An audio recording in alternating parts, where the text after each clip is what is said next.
Hello, good evening, welcome to my YouTube channel once again. What am I doing this evening? Well, I have another box and I'm going to open the box, or rather I'm going to unbox the things that are in the box and have a look at the stuff and the things that are in the box. Now, why am I doing this today? Well, let me just start by saying today I'm going to do something a little different than what I normally do. Normally I'm talking about guitars, pedals, amps, all that stuff. Well, something a bit different today. Today I am going to be unboxing and revealing also is quite popular on YouTube, isn't it? Depending on what you're revealing. You can't reveal everything, otherwise YouTube won't allow it, but there you go. But I can certainly reveal the things that are in this box. I don't think that's going to be any issue for anybody, really. But let me know in the comments if it is. Anyway, what am I doing? Well, I decided not too long ago that I wanted to maybe try and record a little bit of stuff that I've been cocking about with, guitar-wise. I could do that previously with some equipment that I had, like home studios, tape stuff, but I wasn't quite doing the things for me that I wanted to do. Specifically, I could only record one thing at a time, and that wasn't good enough for me. I wanted to be able to record multiple things, many, or more specifically two things at the same time. That was my aim with all this. So what did I do? Well, I bought myself a couple of new bits and pieces, and I'm going to show you what they are, and then we're going to plug them all in, we're going to have a little play with them, and I'm going to show you a little bit about how I record sounds when I'm in my studio. Now, don't get me wrong, right? I'm not a qualified sound engineer or anything like that. I'm no expert in all of this, but I am, you know, your quintessential sort of home, have a go type person, and I want to show you what I'm using to do that and how I do it a little bit. And by the way, I'm also trying to watch the football here while this is going on, so if I seem a little bit distracted, it's because we're 10 minutes into an away game at Tottenham, and it's quite important, really, because we're struggling. But I want to. Anyway, that's another matter. So anyway, on to the unboxing of the stuff. I've actually already opened this box to try and save a little bit of time. So without further ado, as I like to say, let's unbox the thing and let's have a look what we got. So here we go. Well, what we got first? Well, first off, let's talk about this thing in a blue box. This is. I can't even whistle. There we go. A Sennheiser E609 guitar cab mic. Basically, a microphone specifically designed for recording guitar cabs and speakers and things like this. So that's upside down. There you go. That's better, isn't it? Yeah, you can see it properly now. So let's open this up and have a little look. Whoa, there it is. Look, sexy, proper sexy microphone. If we get that out there, it's in a little plastic thing. And we can pull that out and there we go, and there you go, there it is. So it says Sennheiser on that side, and it says front on that side, which is the back side, which is a bit weird that it says front, but I'm guessing it says front because that's the side you point towards your guitar cab speaker type thing. And the whole reason this is designed the way this is so basically you can plug it in, wire it up, and then just hang it down in front of the guitar cab, and then you don't have to worry about it, and you're not mucking about with stands and mic stands and all that stuff. So, okay, so that's the part one of the thing, and we'll put that over there. Okay, and the next thing, and this is kind of the important bit really, we've got ourselves a Focusrite Scarlett 2i2 USB audio interface, and this is basically the heart of my little recording studio here at home. So hang on, let me get rid of this. Right, so what does this do exactly? Well, this connects to the computer and it lets me plug stuff in and record it onto the computer. It's as simple as that, and it is actually quite basic and simple. It doesn't let you do a great deal, but let's whip it out and have a look. Whoa, yeah, look at that. That's nice packaging, isn't it? Look at that. They give you a little diagram of what you can do with it inside the box. You can connect it to a PC. It says your Scarlett experience starts here. And it shows how you can connect it to a Mac, plug it in, or how you can connect it to a PC. Struggle for days with drivers, that's fun, isn't it? But I'm using a Mac. I've got a Mac Mini sitting down here. I'm going to use that, so that's fabulous. So let's get the little thing out and have a little look. Ooh, hello. So there we go. Nice little sexy red box with some knobs and some buttons and some holes to stick stuff in. We like sticking stuff in holes. That's kind of part of being a guitar player, really, isn't it? We're always sticking stuff in holes. And I'm no exception. very much appreciate the sticking of the things in the holes, and I'm going to be doing that to this vigorously shortly. So okay, well, what have we got on here? We've got a big knob. Again, big fan of big knobs, and this one is specifically for controlling your speaker output, and you control your speakers with that. And then next you've got a little hole next to there where you can stick a thing, and in that hole you would stick your headphones, your monitoring headphones, and then you've got a separate little volume control for that too. And then here at the front you've got one of the main reasons why you buy these Scarlett Focusrite, specifically Scarlett, is they build particularly good mic preamps, and they are particularly good Focusrites. So there's a couple there, a couple of mic inputs there, and gain controls for those microphone inputs, and some buttons that let you do various things. There's a 48 volt button. If you've got mics that need phantom power, you stick that on and it powers up your mic. What else have you got? You got some monitor, a button there to switch between different monitor modes, and then each mic preamp or input section there has two extra buttons underneath. One that says Inst and another one that says Air. And I'll be honest with you, I don't know what they do, but I'm going to have fun finding out. And whether or not I'm going to bother looking at that tonight, I don't think so. But let's get everything wired up and then start playing with it and see what we can do. So here we go. Alright, so a little bit of free-form camera work while I show this thing plugged in. Now, you can see there I've plugged my headphones in, and I've got a set of studio monitors here. They're also Sennheiser, very nice. And we've plugged our couple of microphones in. We're going to show you them in a second. But at the back there we've got our USB cable going to our computer, and we've got our ins and out, two outputs there going to our left and right speakers. By the way, I am using KRP4 studio monitors. Very nice they are indeed. So along with this little setup, I also have this thing. It's called an Ovation Launch Key 25. I've had this a little while, and the reason I bought this mainly is not because of the black and white bits. I cannot play keyboards to save my life, but the reason I bought this thing is simply because it has these little buttons here.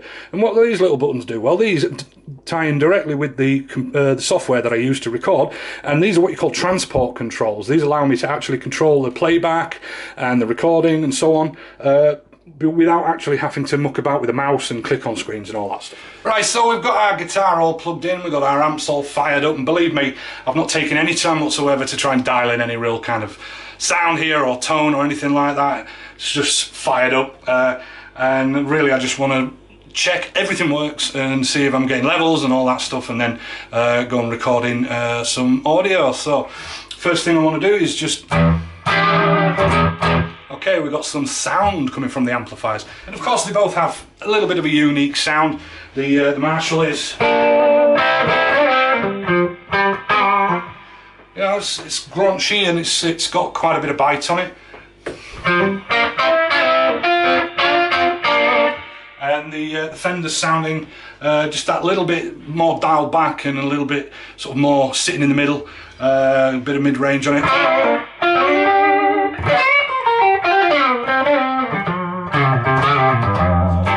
Idea behind this is I want to try and get the levels going right onto the audio interface there, and I can see here that the two little gain volume controls on either side. They have a little LED ring around them, a little light ring that gives you some indicator as to where you are with your levels. So we'll do one at a time. Now I need phantom power for the other mic, I think, so we'll fire that up, and then we'll try and get the Fender first. So okay, can you see the flashing green? Oop. Okay, so we're getting some levels, but I really want to get right at the sweet spot.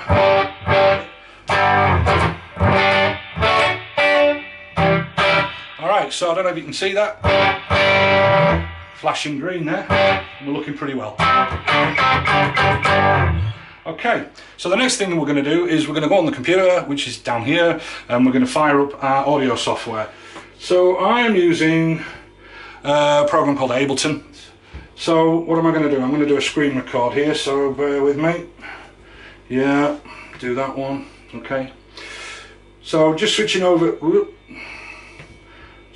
to our track view. It gives us a couple of MIDI tracks and a couple of audio tracks on a brand new project to start with, but I'm simply going to get rid of the MIDI tracks there by deleting them. Don't want them, go away. There you go. So that's left us with 2 audio tracks to play with, and that's great. That's what we want to start with. And because we've got the 2 inputs for the audio interface, by the way, the software has recognised everything, the computer's recognised everything. There's virtually 0 setup to do in that regard. By the way, I'm not doing any kind of like latency compensation or anything like that. I've literally just plugged this thing in, fired it all up, and clicked a couple of tick boxes on the software, and it's all working. So yeah, first 2 tracks we've got here. We've selected our inputs, input 1, input 2, that being those 2 inputs over there, and you can actually see, if you look carefully, with the little blobs there, the green blobs are there, you can actually see some level on those channels, so very good. So we want to activate those tracks so we can actually record to them. You can only have 1 at a time unless you hold down the command key and you press the second one, and now you've got 2 active channels ready for recording there. So when I am ready to record, obviously if I was recording a proper song I might have some drums, some bass, some other backing stuff going on, but I don't have that. But what I am going to do is I'm going to activate a click track with this little blob here, just picking the default tempo, 120. I'll tell you what, why don't we up that a little bit and we'll go to 150 for the hell of it. Bit of a bump in tempo. Now if I hit the space bar, we've got some volume on the speakers. You're going to hear that click track, so let's have a little listen. Bish bash bosh bosh, right, great. But the thing is, if I'm going to now record with live active microphones in the room, there's a very good chance they'll pick that up. So I don't want to do that. What I want to do is I want to listen to that through the headphones, and I want to kill that on the speakers. So pick the headphones up, and I can hear that in here. Yep, there it is. And what I can do now is I can turn the speakers down on the... There you go, and now you can't hear the click track, but I can still hear it in here. So I'm just going to stop that for a second, and I'm going to use my transport controls here to wind it back to the first bar, and then when I'm ready, all I'm going to do is I'm going to hit the record button, let the click track play me in, and then I'm just going to jam something. I have no idea what I'm going to play, so let's see what happens.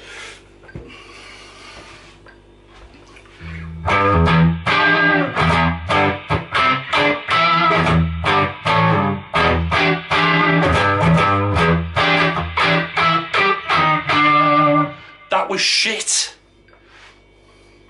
So I'm going to hit stop there, and yeah, wasn't happy with that at all. It kind of sounded a bit lame and I was just making it up.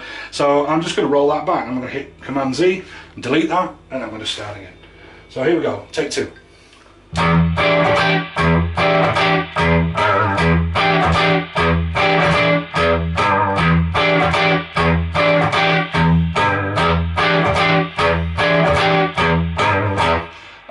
There we go.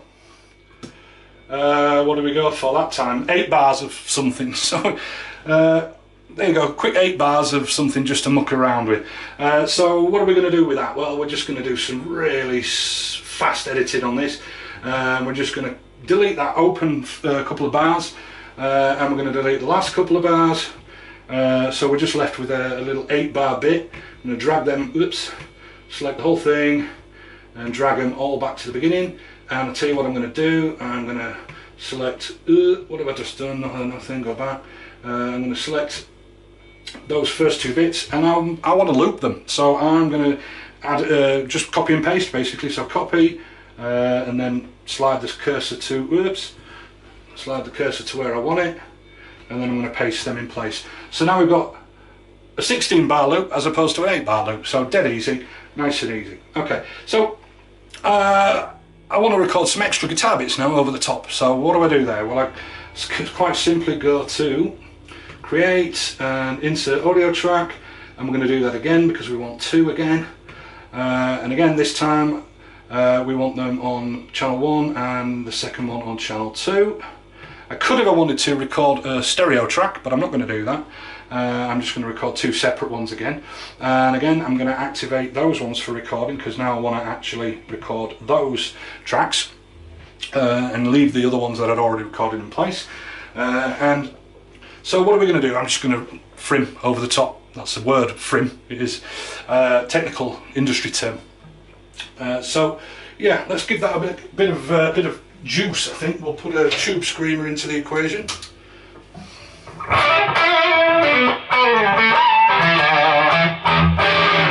you go, bit of dirt on it.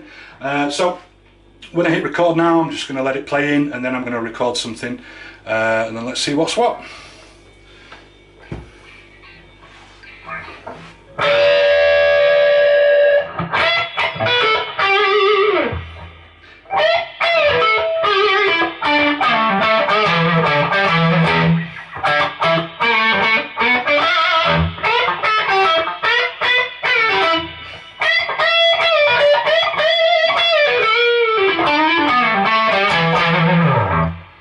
Alright, so yeah, there you go. I've recorded an extra bit over the top. So I don't know if you noticed there, but when I played that back, obviously I still had the monitors turned down, so I was hearing the playback through the headphones plus the click track, and then all I was recording over the top was the bit that I heard. So all together, now we've got that to play back on. Let's have a little listen. We're going to hit stop, I'm going to hit play.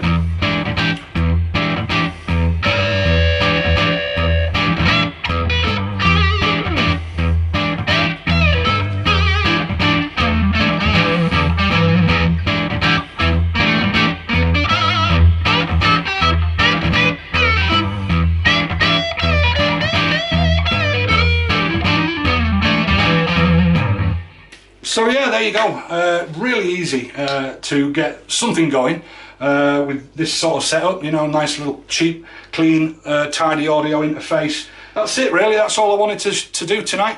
And so now I've got the stuff to play with. By no means was I attempting to record anything significant or of any particular high quality here this evening. It's just me mucking about again, recording a bit of guitar, but now I've got the stuff, I can play around, I can have some fun. So yeah, I hope that was in some way entertaining, or maybe slightly informative, or maybe neither or both, or irritating it might have been. So either way, if you felt something, if you had some emotional response, then that's okay with me. So thank you very much for watching.